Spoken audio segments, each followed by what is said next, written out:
Dhritarashtra, even though he was blind physically, became the guardian or custodian of the throne, waiting for the Pandavas to grow up. But of course, Dhritarashtra was attached to his own sons. First son is Duryodhana, he had 100 sons. He was very attached to them.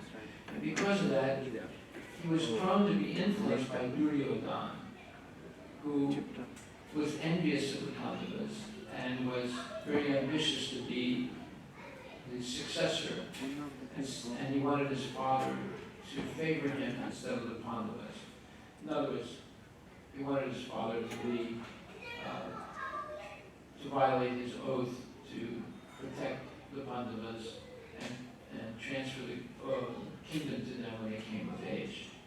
So Duryodhana badgered his father, and his father finally agreed to invite Yudhishthira and Pandavas back a second time to camp. And Yudhishthira agreed, knowing well what was going to happen, and the inevitable happened. Again, Sakuni cheated, and they lost.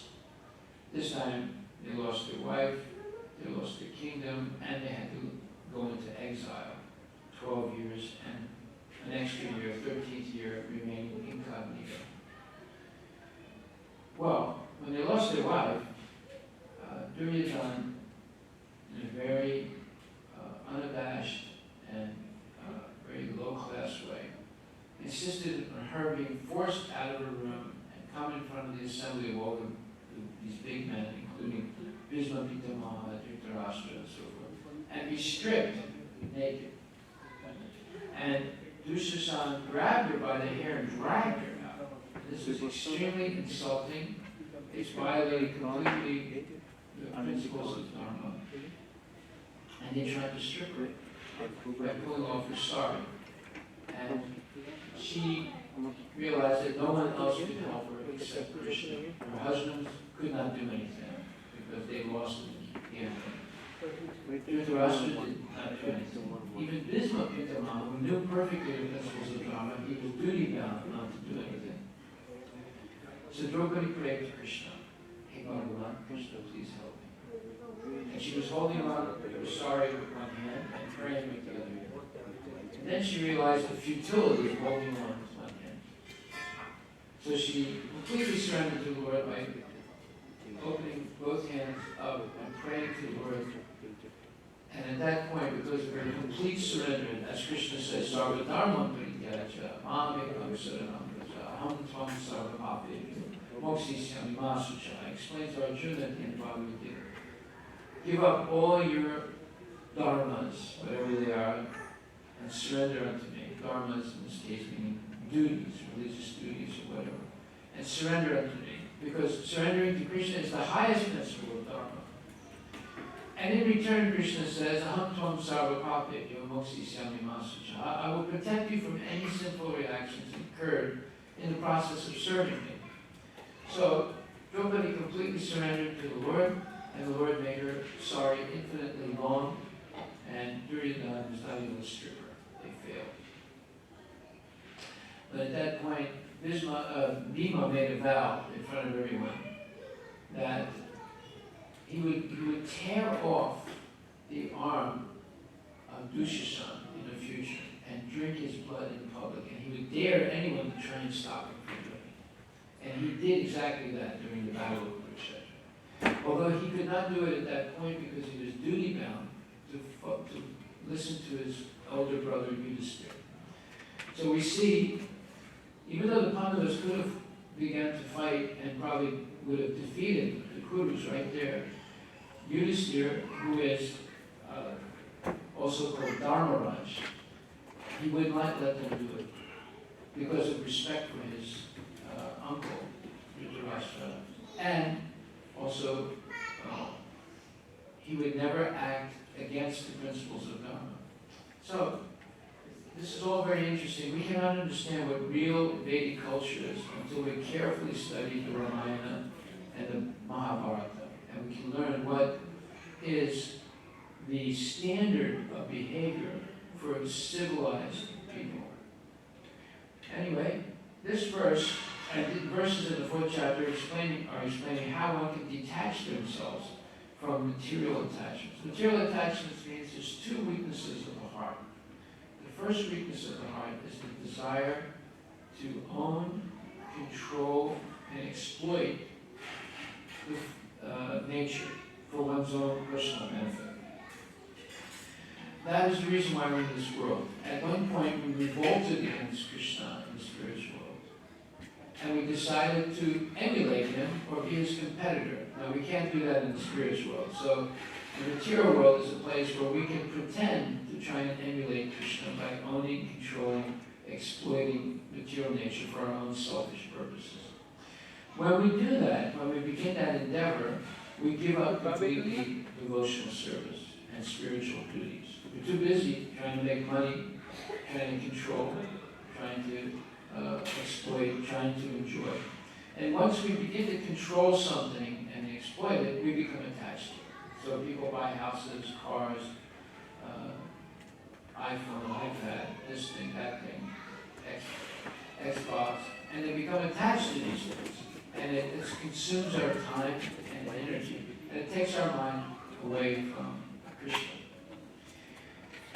And so the two weaknesses of the heart is the desire to own, control, exploit nature, and in the process we give up devotional service to God. And second point is, once we own and control things, we become attached to them. I remember my brother, he collected newspaper articles for 40 years. So his house was full of newspapers. And he never looked at them, he just collected them. I asked him, are you going to look at them? So one day I'll archive. He never did it, of course. His whole house was, and he was attached to these newspapers. He collected them for 40 years. And he was not going to really use them in any way. So you see, people become attached to things. Just like even a little child becomes attached to a pillow or a teddy bear or a bed sheet. And that type of attachment weakens our resolve to engage in devotional service to God. So the entire Bhagavad Gita is directed to help us, just like Krishna is helping Arjuna, detach himself from false material attachments. Why do we say they're false? Because there's sat and asat. What is eternal is real, and what is temporary is false. So everything we see, this carpet, this marble floor, wood carvings, these things are temporarily real only. One day they'll all disappear. So having a strong attachment to these things is eventually going to be defeated, because they will eventually disappear, just like the clothing we have, the car we have, the house we have. I remember once I asked my mother, I said, would you like to go back to the old country where you were born? I'll take you. You can see the old house and where your family used to live. She said, no, I don't want to go. I said, why not? Why should I go? She said, all those people are dead. I left there 60 years ago. It'll just bring back memories and it'll just pain my heart to think about it. I don't want to go. But that's the point. Everything in the material world will end up being simply a memory, because everything's going to be taken away from us, especially at the moment of death. So if our memory is cluttered with all attachments to temporary material things, we will not be able to achieve liberation or mukti from the cycle of birth and death. We'll have to come back again and continue those type of attachments. So therefore, the Bhagavad Gita is teaching 4 types of yoga practice, different types, according to people's preference, to detach the mind from false material attachments. And that is, Krishna explains about even karma yoga, where you take material things and you offer them to God. And He offers back to you those things. And then now you have a choice what to do with them. Either you use them again for your selfish purpose, or you use them, as we do here, to help others. So here, we're always getting some donations. With those donations, we maintain the temple, and we distribute prasadam every day. We have classes, we have kirtans. All these things are not for any individual's personal benefit. It's for the outreach to help others reorient their mind from material attachment to understanding something about Krishna and devotional service. So this is, you could call this a seva ashram, a place, a spiritual place where people come and they can offer their service to Krishna. And Krishna is very generous. He says that Tisam Satatayutanam Vajatam Pritipurvakam Vidami Buddhiyogam Tam Dinamam Ubayantite. For those who serve me with love and devotion and who are always thinking about me, I give them the knowledge by which they come back to me. So, Krishna reciprocates with anyone who becomes a seva, a servant of the Lord, by Yogashema Vahamyam. He makes Krishna consciousness easily available, just like in this temple, Krishna consciousness is easily available. Secondly, he protects the devotee from falling down. That's yoga and shema. Yoga means Krishna consciousness, shema means protection of the Lord.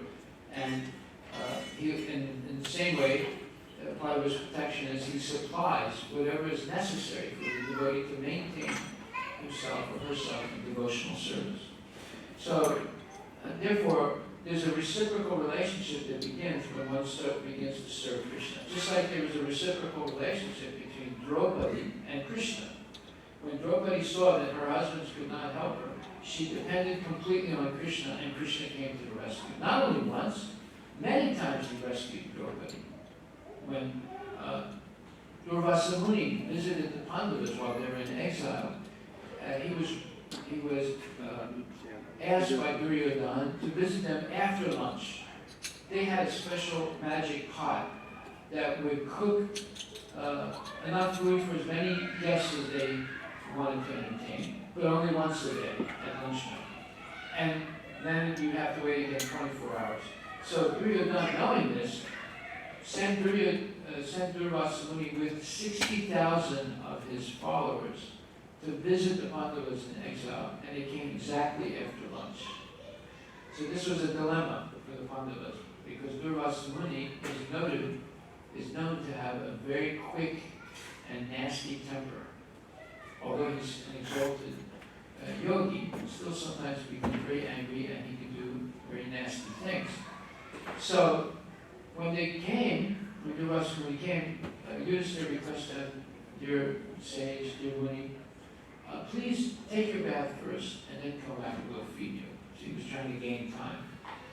So Durvasa Muni goes to the river to bathe with all his followers, and the Pandavas huddled together trying to figure out what to do. Their pot is not going to cook again for 24 hours.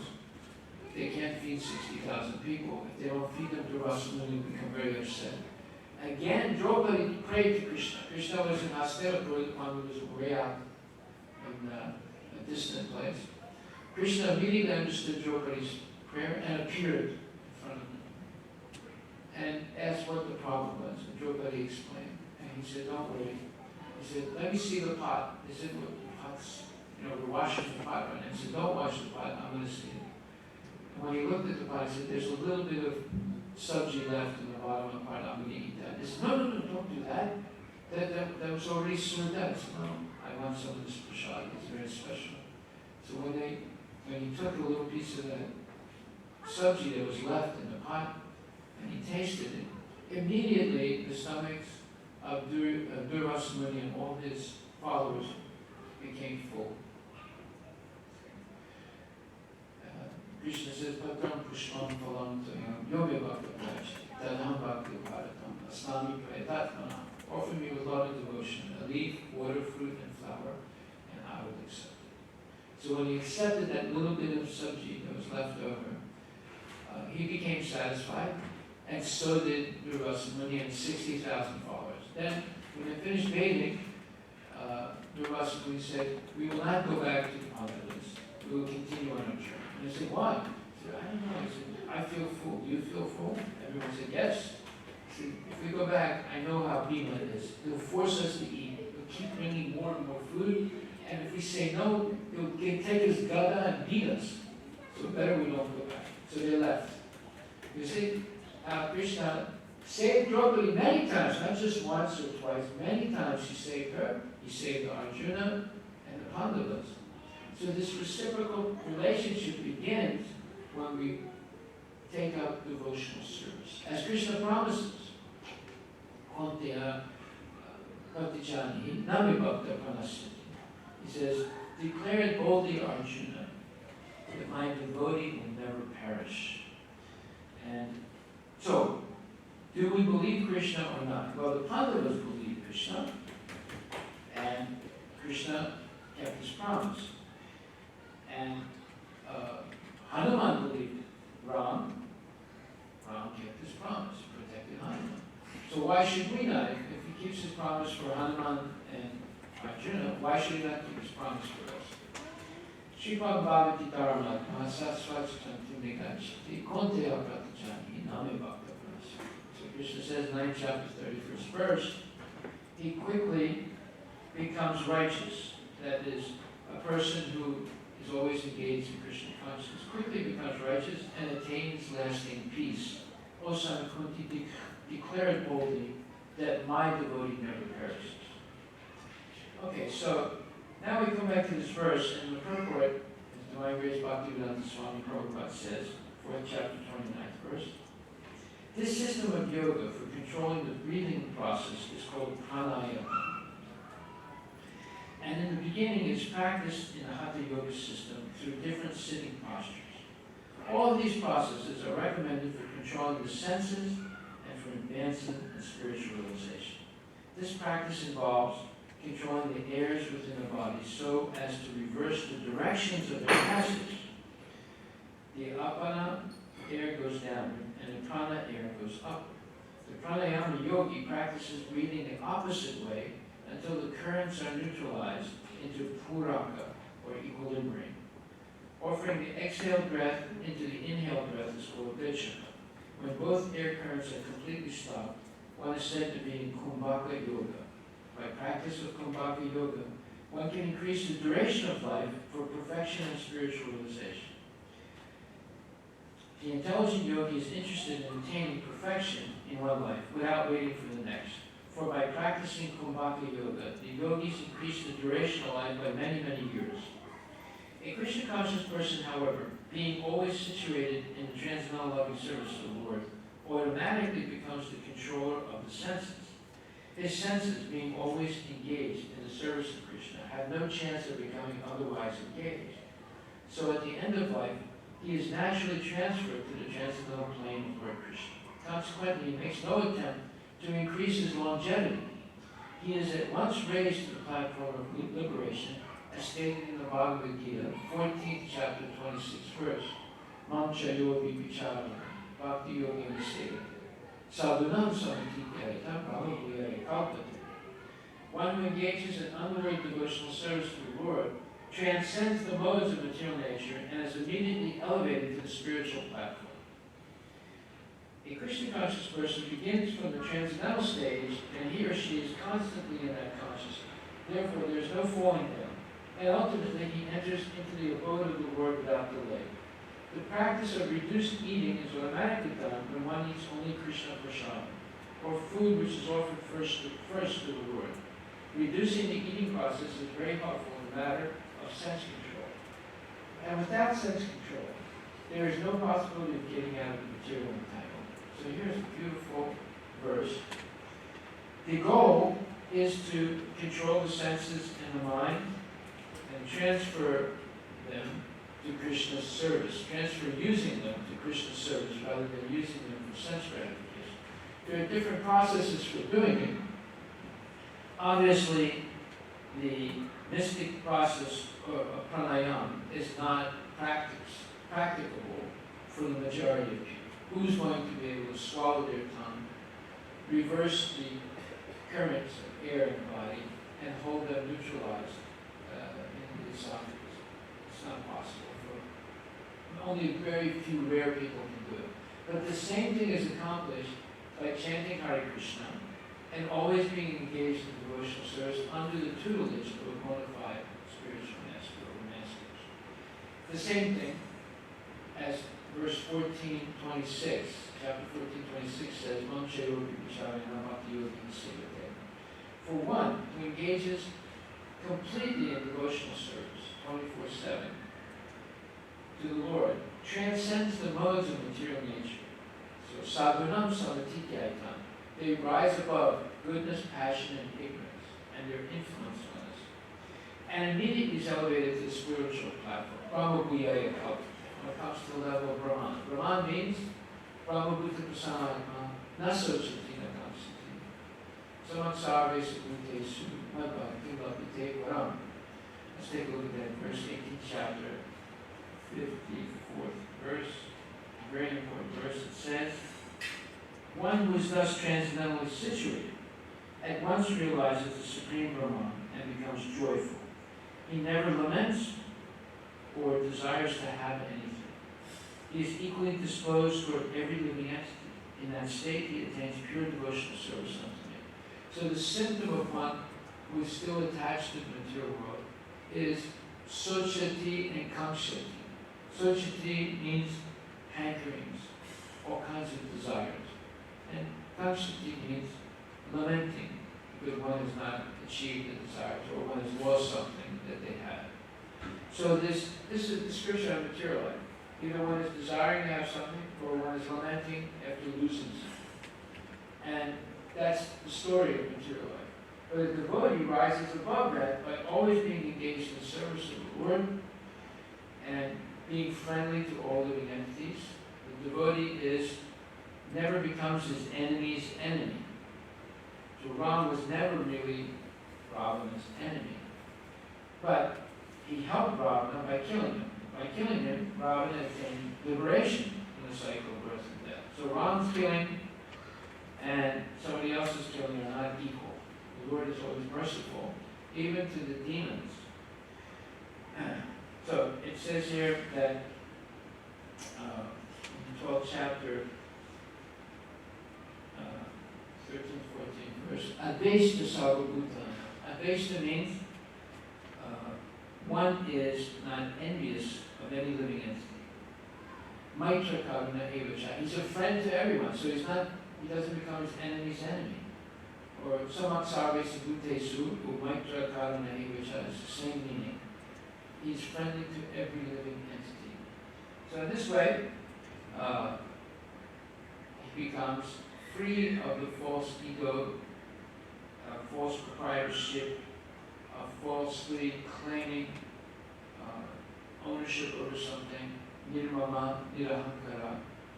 And he's steady in both happiness and distress, fame and infamy, heat and cold, riches and poverty.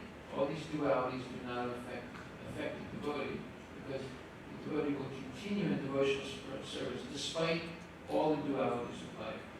Okay, so this is a quick understanding of this verse.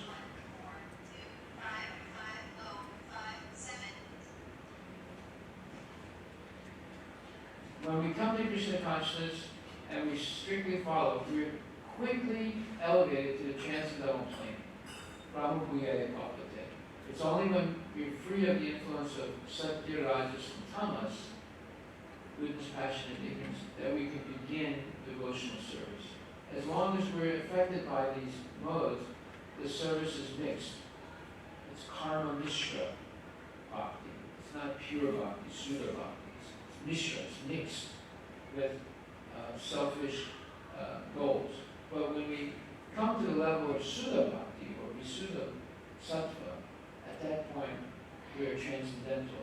We're no longer affected by the dualities of the material world or by any sinful reaction, because Krishna will protect us. Of course, we don't commit any sins. What are the 4 pillars of sins? Meat eating, gambling, and philosophical speculation, intoxication, and illicit connection outside of marriage. Those are the 4 pillars of sinful life. The devotee gives those 4 things up happily. Those 4 things are the cause of trouble in life. They're not the cause of happiness. So we'll stop right there. Are there any questions anyone wants to ask?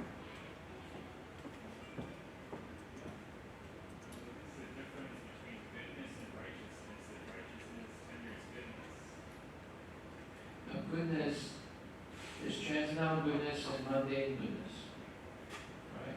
Just like the United States gives a lot of foreign aid, right? But at a price.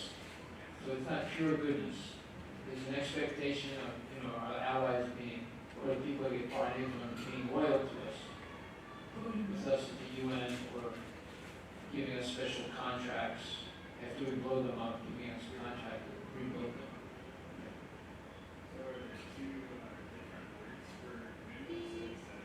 Yeah, there is sattva and visuddha sattva. Sattva is mundane goodness, visuddha sattva is transcendental goodness. So if you're not aware of these two means to goodness or righteousness, then how could one not be attained in philosophical? I understand your question. That's why we need a bona fide spiritual master, right? Because there's a very important verse. You can learn this verse. Tatvavatu mahabhavu. Guna karma vibhaga. Guna gune savartanta iti mabhana sajjate. Very important verse. Just find it.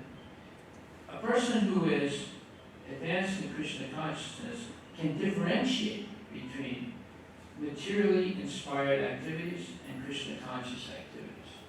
Okay? And that verse is in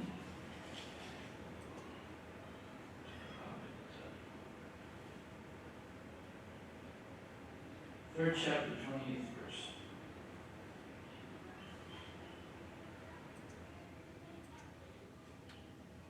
This is a key verse. Unless you can differentiate which is material with activity that's materially inspired from activity which is pure devotion, you will always be confused in life. So this verse says, one who is in knowledge of the absolute truth, Almighty One, does not engage himself in the senses and sense gratification, knowing well the differences between work and devotion and work for fruitive results. And in the purport, Srila Prabhupada says, the knower of the absolute truth is convinced of his awkward position in material association. He knows that he is part and parcel of the Supreme Personality Godhead, Krishna, and that his position should not be in the material creation. He knows his real identity as part and parcel of the Supreme, who is eternal bliss and knowledge. And he realizes that somehow or other he is entrapped in the material conception of life. So, for example, some people will argue, I'm Latino. Someone else say, I'm American. I'm not Latino, I'm American. Or someone will say, I'm African American. Someone says, I'm an Italian American. Right? Both of those adjectives are wrong. I'm a spirit soul, the eternal servant of Krishna. That's correct. Italian American, what does it mean I'm Italian American when the next life I'm born as a cockroach in Africa? Does it mean anything? Doesn't mean anything at all. So being Italian American is not my identity. My identity is Jivara Swarupahaya Vidyara Krishna Das. I'm the eternal servant of Krishna. That's who I actually am. So as long as we have a false, and it says here, the devotee knows his real identity as part and parcel of the Supreme. It's not that he's part and parcel of this material nature or a particular country or a particular ethnicity or a particular race. And Krishna is the Supreme, who is eternal bliss and knowledge, and he realizes that somehow or other he is entrapped in the material conception of life. In his pure state of existence, he is meant to dovetail his activities in devotional service to the Supreme Personality of Godhead, Krishna. In other words, all the activities we perform, we're dovetailing. Dovetailing means we're connecting it, we're uniting Krishna through that activity.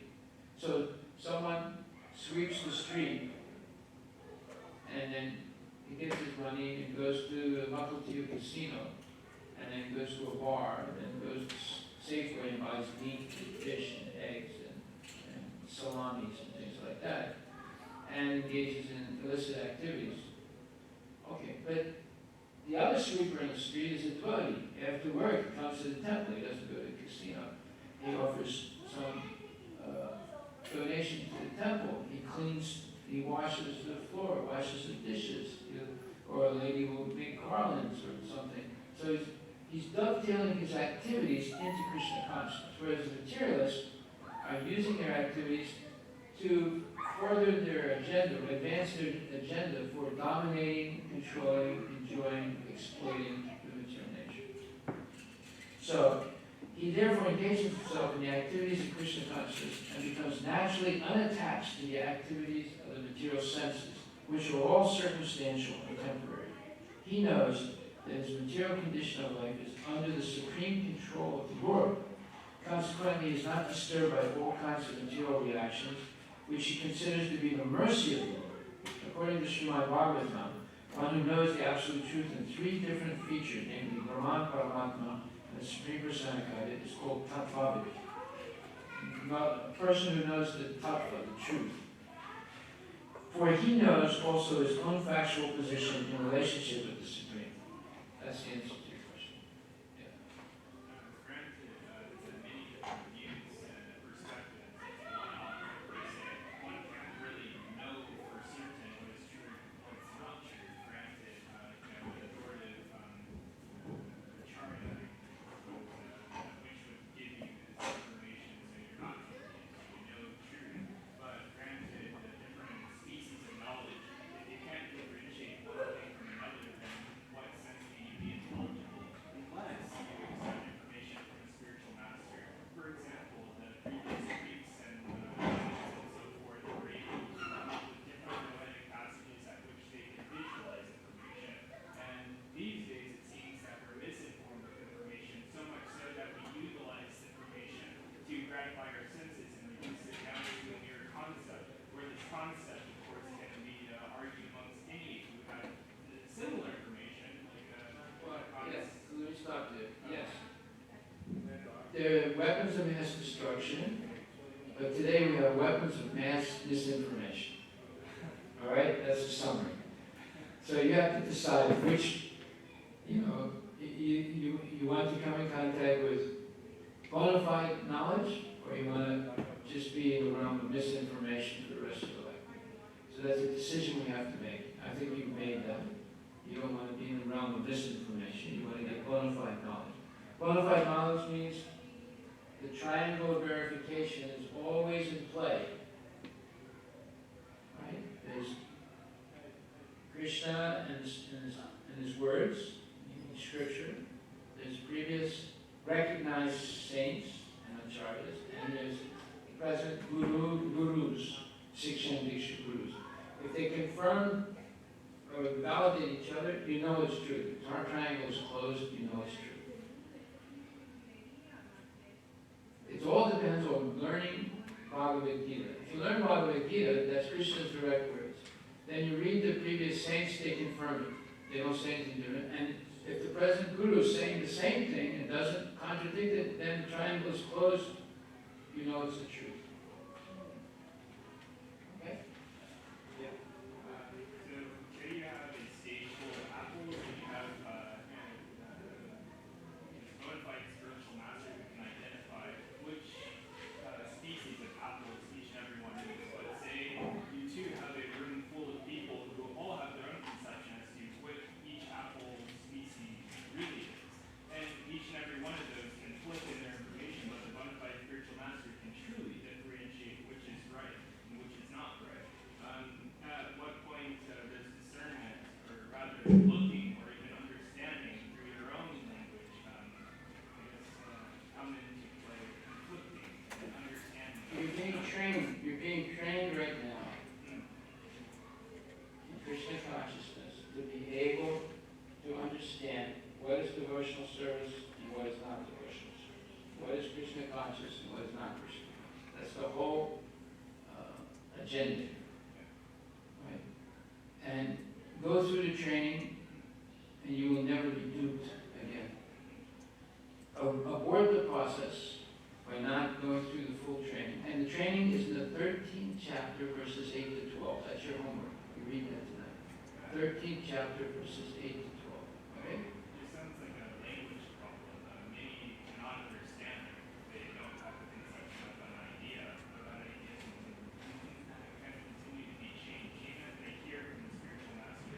worry about that.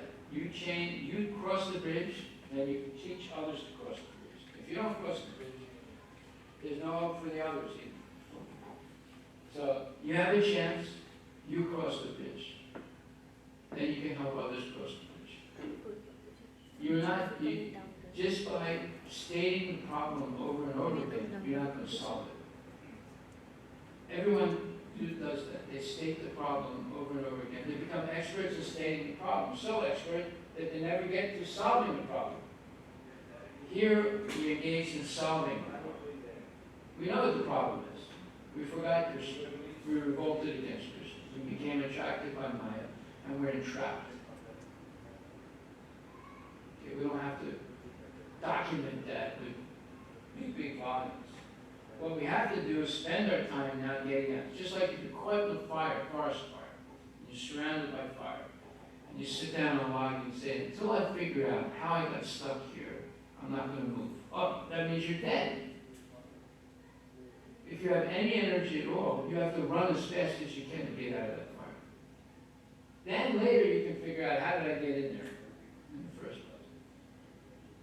So don't try and state the problem 1,000 times over and over again. Now you have a chance to solve the problem. So use all your energy to solve it. Stating the problem over and over again is not going to do anything. You know what it is. Everybody has different senses. Everyone's influenced differently by the modes of material nature. Therefore, they have millions of different concepts, and all of them are wrong. So why even talk about it anymore? Now you work on purifying your consciousness completely of all these misconceptions. And then you become a beacon of hope for others. You become an expert. You're no longer going to be tricked by Maya's tricks. Therefore, you're in a position to help others. You're objective. Okay? Stating the problem over and over again is not going to get us anywhere. Or get you anywhere.